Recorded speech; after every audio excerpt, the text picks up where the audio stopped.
Hello. Today I'm going to talk to you about the lesson that I taught for my student teaching class.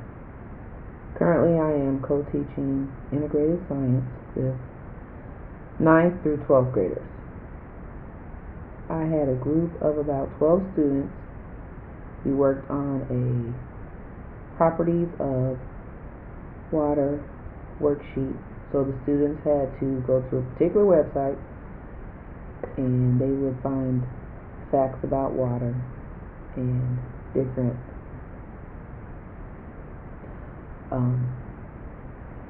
topics that were on the sheet. So some of the things that I noticed after I watched the video was I felt like I was kind of rushing the students.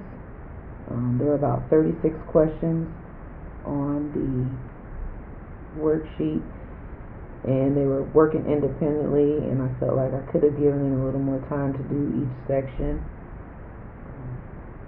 Another thing that I could have done differently is allowed more students to answer. Some of the same students were answering their questions, and I wanted to give everyone an opportunity to answer the questions.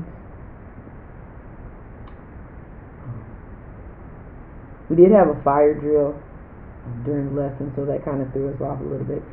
However, it was a false alarm, so they were having issues with the fire alarm. So the students were able to come back and get back to work. I did go around and check in with the students to see if anyone needed help. Some students were having difficulties finding where to retrieve the information on the website, so I assisted them with that. I also noticed on my video that I didn't have the camera angled where all the students were included in the video, so it only looks like I had maybe like 4 or 5 students when there actually were about 11 to 12, so I could have done that a little bit differently. It was a small group.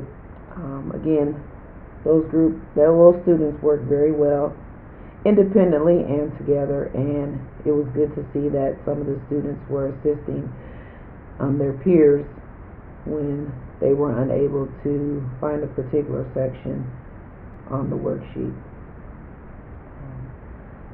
Most of the students aren't really great fans of science, and I'm not well versed in science. I'm kind of a novice when it comes to science. However, if I read something, I'm able to look at the information.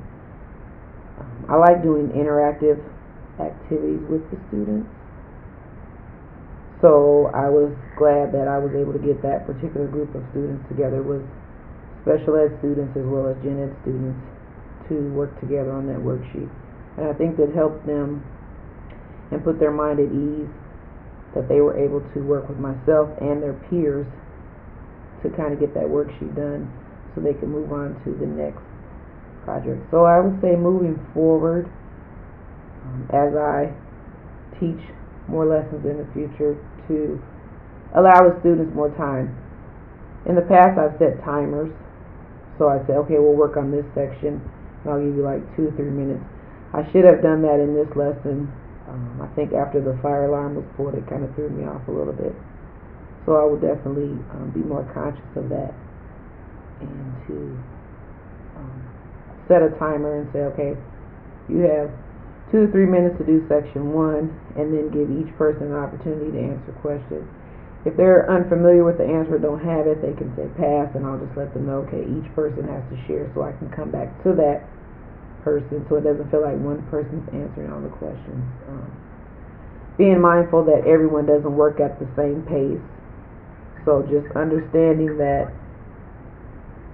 I have to give some people a little more time, and that's okay, because I don't want anyone to feel rushed. I want everyone to feel like they're able to work at their own pace. Again, answer questions for them, but it was a good lesson. It was a particularly easy lesson because all the information was located in one place, so it was just the worksheet.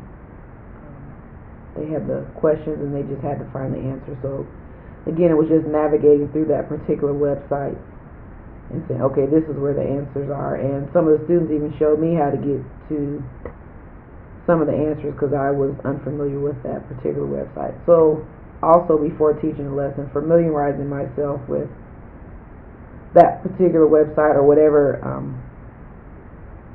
resource we're using. So if the students ask me a question, I can answer that question instead of saying, oh, I'm not sure, I don't know. And they'll feel more confident in my teaching abilities.